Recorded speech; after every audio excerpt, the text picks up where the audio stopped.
Welcome to the Deep Dive. This is where we take a whole pile of sources, articles, research, our notes, and, well, we boil it all down to get you the key insights fast. Today, we're diving into Bhakti Yoga. You might have heard it called the yoga of the heart. Our mission here is to really explore how this ancient path, which feels incredibly relevant today, uses that powerful thing, human emotion, love, and channels it away from just the ego towards, well, something divine, something bigger. Yeah, and what's really striking, I think, is how Bhakti suggests that this very emotion, which often gets us tangled up, right? It can actually be refined. It can become this powerful tool for spiritual growth, for realization. It's about taking our natural ability to love and giving it a higher direction. That shift in perspective on love is huge. Okay, so let's unpack that. What is Bhakti Yoga like at its core? Is it just about cultivating a nice feeling, or is it a serious spiritual practice? Oh, it's definitely a discipline, a very focused one. Right. You know, the word bhakti itself comes from a Sanskrit root, bhaj. It means things like to adore, worship, serve, even to share in. And yoga, well, that comes from yuj, meaning to unite. So put them together, Bhakti Yoga basically means connecting to the Supreme through loving devotional service. Right. At its heart, it's about fostering a really personal, intimate relationship with the divine. And the amazing thing is that divine can look very different for different people. It's flexible. Right. The whole process is about redirecting our emotional energy, moving it away from being totally self-centered, ego-driven, and pointing it towards a higher reality, something universal. Yeah. This redirection, it actually purifies the minds. Like, think of clearing sediment from water. You start to see clearly, that clear, calm state that's linked to what's called the sattva quality purity. Yeah. And that's what helps dissolve the ego and lets you feel that deeper unity. It's interesting, isn't it, how it leans into emotion? Because, well, a lot of other spiritual paths seem a bit wary of emotion, almost like it's just attachment. How does Bhakti manage that? Turn a potential problem into the actual path. And what does that do to the ultimate goal? Is it just about moksha, getting off the wheel of birth and death? That's a really key point. Bhakti doesn't try to squash emotion. It sees love as like our strongest force. So instead of suppression, it's about purification and redirection, Right. and about the goal. This is where Bhakti gets really profound, maybe even a bit paradoxical for some. For advanced devotees, the journey itself becomes the destination. It's not like some distant summit you're trying to reach. The very act of loving God, the relationship you build, that is the liberation. Wow. Okay. There's a text, the Narada Bhakti Sutra, that puts it so well. Eternal bhakti is moksha. Pure devotion is freedom. So the sheer joy, the ananda that comes from this loving connection becomes so fulfilling that wanting personal liberation just kind of fades away. For the true bhakta, the service, the love, that relationship is the ultimate reality. It's the reward in itself. So if the relationship is the point, how does that play out in practice? How do people actually relate to the divine? We hear about saguna and nirguna bhakti. What's the difference there? Right. So saguna bhakti is probably the most widespread form. That's devotion to God with form, with qualities, with attributes, what philosophers call saguna Brahman. Think of devotion to a personal deity, Vishnu, Krishna, Shiva, the Divine Mother. It involves tangible practices, things like rituals, puja, chanting, making offerings. It's often seen as more accessible because our minds naturally relate to forms. Makes sense. And nirguna? Nirguna bhakti is devotion to the formless, the absolute, beyond all attributes, nirguna Brahman. It's more abstract, more philosophical, often linked with jnana yoga, the path of knowledge. Now, the Bhagavad Gita actually validates both approaches. It says any sincere devotion works. But it's interesting, Krishna does say he has a special fondness for those who focus on his personal form with steady faith. He calls them the most perfect in yoga. Okay, this picture of devotion is really beautiful. But, that word surrender, sharagati, it can sound a bit, well, intimidating today, like you're just giving up your will or something. How does Bhakti understand surrender? That's a really important question, and yeah, it's often misunderstood. Sharagati isn't passive resignation at all. It's framed as an active, conscious choice. You're offering your whole self, ego, desires, actions, even the results of your actions to the divine.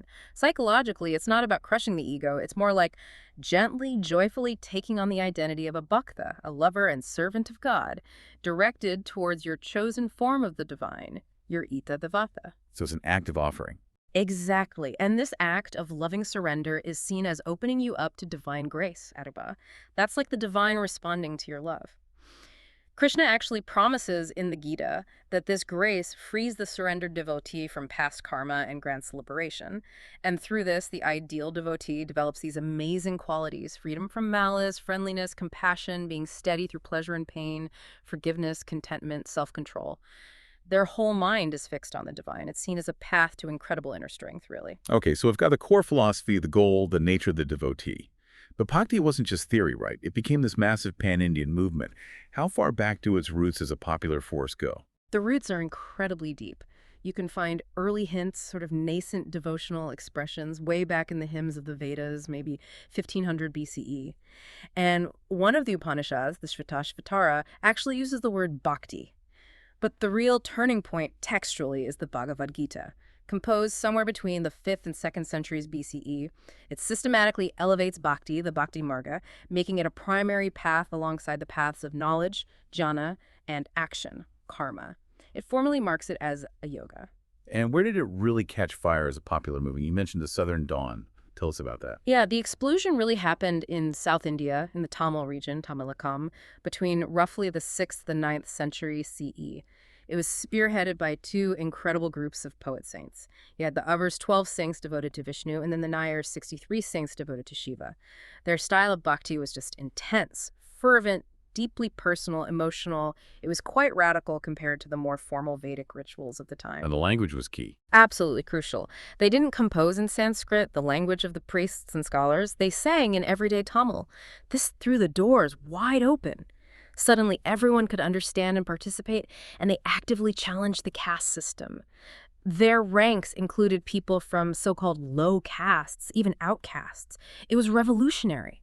Their collected hymns, the Divya Prabandham and Tirumurai, became foundational scriptures for millions. Wow. So this wasn't just spiritual, it was social, linguistic. How did it then travel north? You mentioned a northern flourishing. Exactly. It spread gradually. You see it taking root in places like Karnataka around the 12th century with movements like Lingayatism. But the absolute peak, the real explosion in North and East India, happened between the 15th and 17th centuries. Just an incredible flowering of devotional poetry, music, and philosophy. And again, using local languages was vital. You get figures like Ramanda, who took bhakti to the Hindi heartland, famously welcoming disciples from all walks of life: farmers, barbers, weavers. Incredible inclusivity. Totally. Then there's Kabir, this amazing mystic poet, sharp critic of empty ritualism, revered by Hindus, Muslims, Sikhs. Guru Nanak, the founder of Sikhism, emphasizing devotion to one formless God. Surdas, the blind poet whose songs about Krishna's childhood are just heart-melting. Tulsidas, who wrote the Ramakaritammanasa, basically retelling the Ramayana in the everyday Avadi Hindi, making Lord Rama accessible to countless people. And of course, Manaraba, a Rajput princess whose passionate, defiant songs of love for Krishna just became legendary. It really does sound like more than just a change in religious ideas. It sounds like a genuine social reformation. Would you say that's accurate? Oh, absolutely. Historians widely see the Bhakti movement as one of India's major social reformations.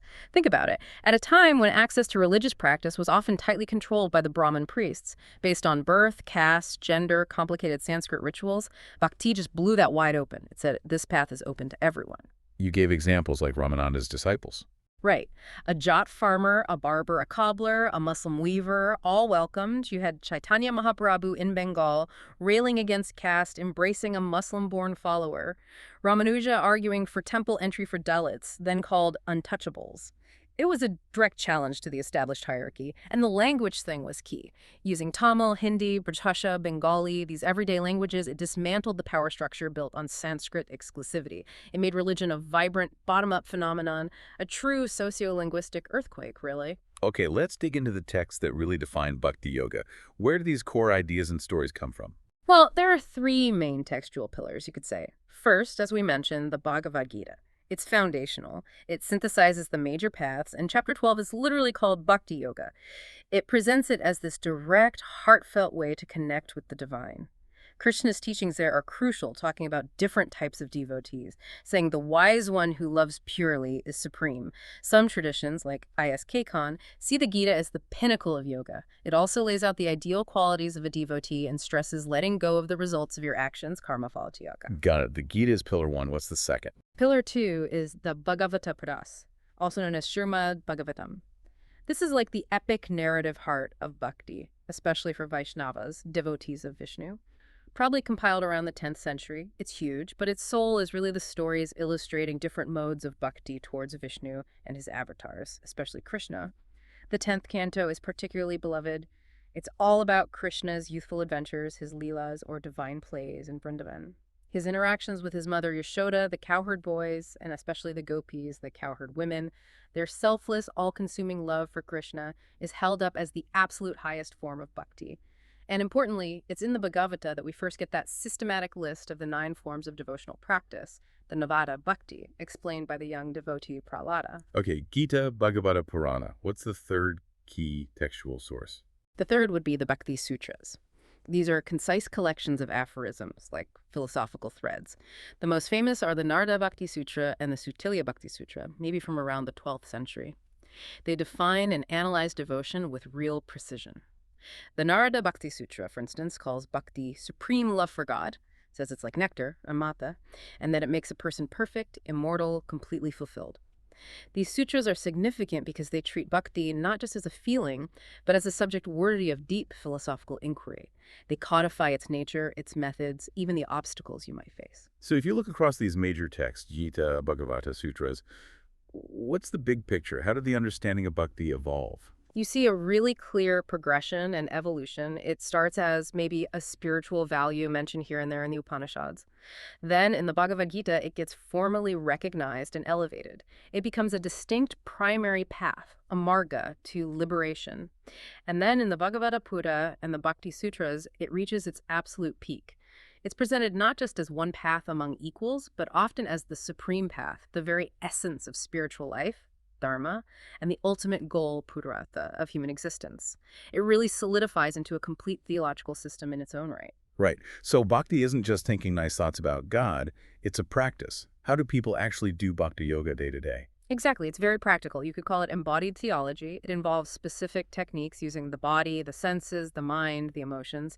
The most classic framework is that Navada Bhakti, the 9 limbs or forms of devotional service we mentioned from the Bhagavatam.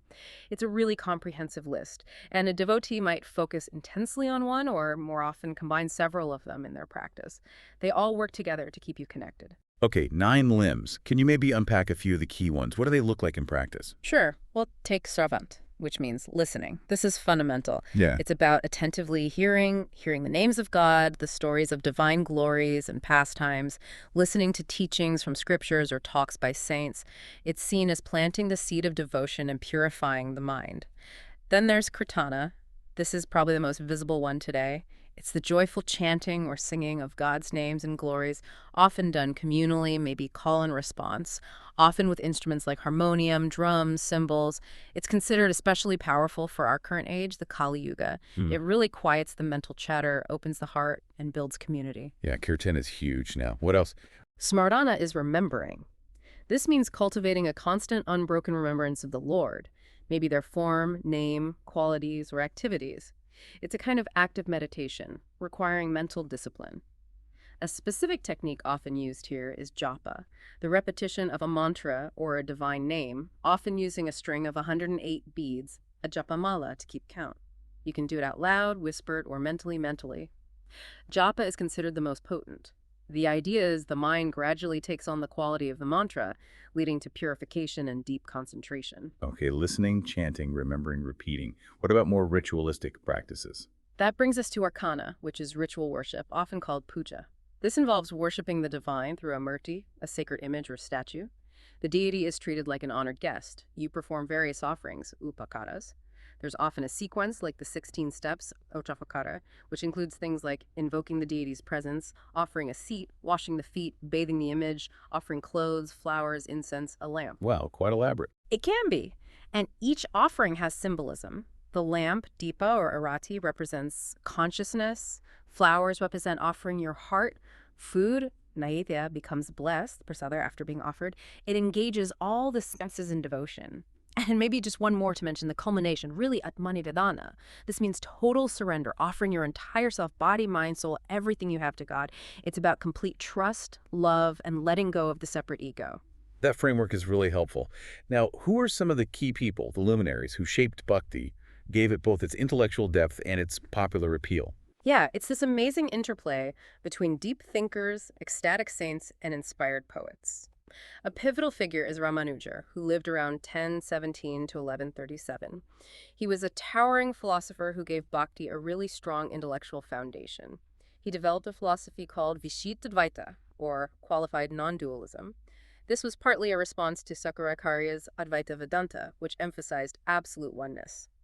Ramanuja argued that yes, there's one ultimate reality, God, whom he identified as Vishnu Narayana, but individual souls and matter are also eternally real. They exist as attributes, or like the body of God. Okay, so how did that help Bhakti? It was huge because it validated the idea of a personal God you could actually relate to and love. It affirmed that the individual soul is real and distinct enough to have a relationship with God. For Ramanuja, bhakti, this loving devotion, was the main way to achieve moksha. And moksha wasn't just merging into nothingness, it was reaching God's abode, Vaikutna, and enjoying eternal blissful service. And like we mentioned, he was also a social reformer, pushing for temple access for everyone. So Ramanuja provided the philosophical structure. Who brought that incredible ecstatic energy we associate with bhakti? That would arguably be Sri Caitanya Mahaprabhu, the 15th, 16th century Bengali saint. He really gave bhakti its vibrant, ecstatic, beating heart. He popularized Sankirtana, that congregational chanting and dancing, especially the Hare Krishna Mahamantra, making it a mass movement. He founded the Gachiya Vaikava tradition, and his followers revere him as a combined incarnation of Krishna and his consort Radha. His philosophy is called Asintya Bheda Abheda Tattva, which translates to inconceivable oneness and difference between the soul and God. Caitanya emphasized this intensely personal, emotional devotion that was accessible to absolutely everyone, cutting through caste and creed. He really paved the way for the global spread of Krishna consciousness, like through ISKCON. And we have to talk about Mirabai, right? The poet sang. Oh, absolutely. Mirabai, the 16th century Rajput princess. She's just iconic. Her life story itself is a powerful testament to radical, uncompromising devotion.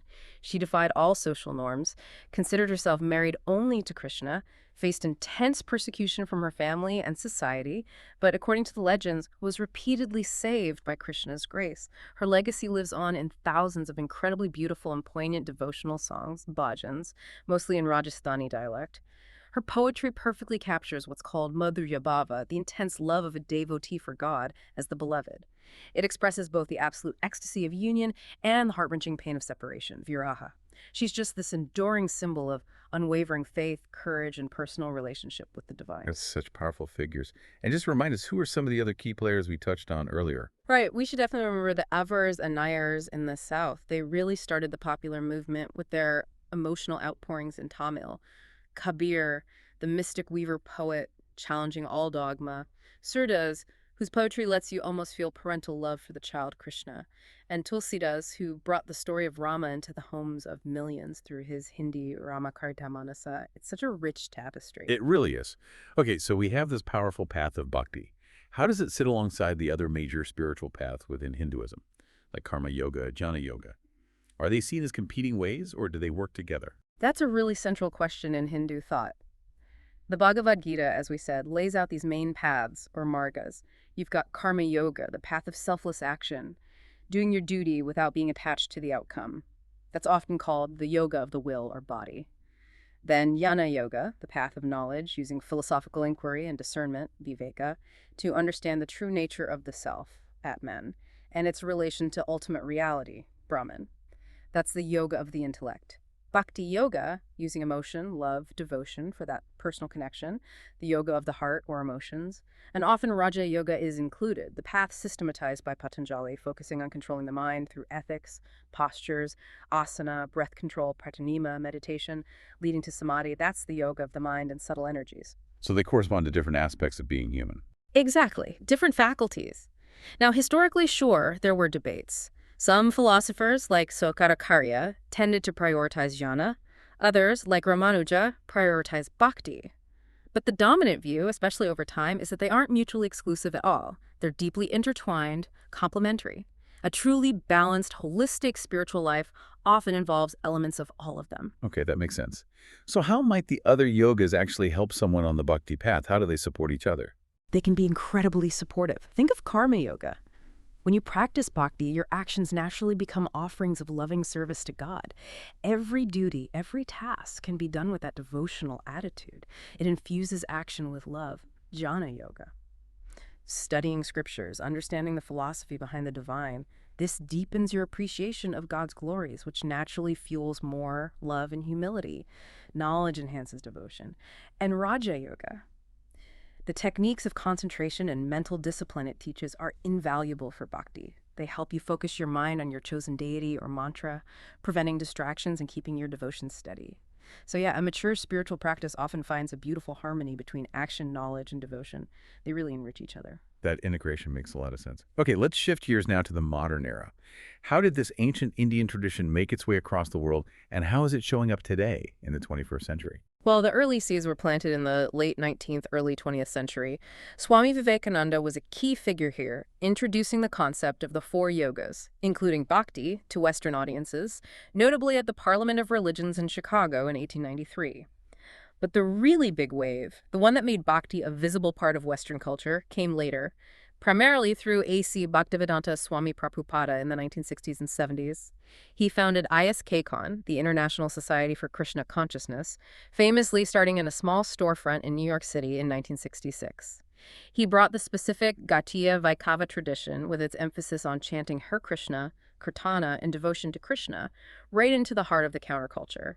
He really made Hare Krishna a household phrase. Right, the chanting in airports and parks, the robes, it became very visible. Exactly. And that lineage continues, places like the School of Bhakti at Bhaktivedanta Manor near London, which interestingly was donated by George Harrison of the Beatles, show that persistence. And you mentioned Kirtan specifically. That seems to have spread even beyond dedicated Hare Krishna communities, hasn't it? Oh, absolutely. Kirtana has become by far the most widespread and visible global expression of bhakti today. This practice of call and response chanting, usually Sanskrit mantras, has found a huge audience in the international yoga, wellness, and New Age communities. It strongly appeals to people who might describe themselves as spiritual but not religious. You have a whole generation of popular Western Kirtan artists, names like Krishna Das, Jayotol, Snetham Kaur come to mind, who blend these ancient chants with contemporary musical styles like folk, rock, world beat. They pack yoga studios and concert halls. It's become its own musical genre, really. It's fascinating how it's adapted and spread. But when something travels like that, does its meaning change? Has bhakti's purpose shifted as it's become more global and maybe more secularized? That's a really sharp question, and yes, there's definitely been a transformation, or at least a significant reinterpretation, for many. You see a definite trend towards abstraction. While the traditional Indian context usually involves devotion to a specific deity, Krishna, Shiva, the goddess in many modern Western settings, the focus shifts. It often becomes more about cultivating an internal experience of love, devotion, connection, or oneness. The benefits are frequently described in psychological or therapeutic terms: stress relief, emotional catharsis, finding community, mental clarity. So the object of devotion becomes less specific. Often, yes. Instead of Krishna, you might hear people talk about devoting themselves to the divine, the universe, source, the higher self, or even just the light within you. Think about how often we hear namaste used in yoga classes, acknowledging the divine light in another. Now, this approach clearly makes bhakti practices like Kirtana much more accessible to a diverse, pluralistic audience that might be uncomfortable with specific Hindu theology. It lowers the barriers to entry, you could say. But you could also argue that this process fundamentally changes the meaning. It shifts bhakti from being primarily a path aimed at liberation, moksha, through relationship with the personal God, towards being more of a therapeutic practice focused on personal well-being and experience. There's a potential trade-off between wider appeal and perhaps some of the original depth or specificity. That's a really nuanced point. This whole deep dive has shown Bhakti Yoga as this incredibly rich path of divine love. Its staying power, its accessibility, the way it works with human emotion, it's really quite profound. It really is. You have this solid philosophical framework for understanding a personal relationship with the divine. You have centuries of inspiring saints and poets showing what that looks like. And you have this whole toolkit of practices, from the communal energy of Kirtana to the quiet intimacy of japa or personal puja, all aimed at transforming the heart. And maybe, especially today, in a world that can feel quite alienating or anxious, Bhakti offers something deeply needed: a path to inner peace, a sense of purpose, connection, and ultimately joy. It fundamentally teaches that love isn't just something we feel occasionally, it's the core nature of our soul. So here's something to leave you with. If Bhakti Yoga shows us that the very process of cultivating love, the relationship itself, can become the ultimate goal, not just a stepping stone, what might that imply about the real purpose behind all our interactions, every connection we make in our lives, even outside of any formal spiritual practice?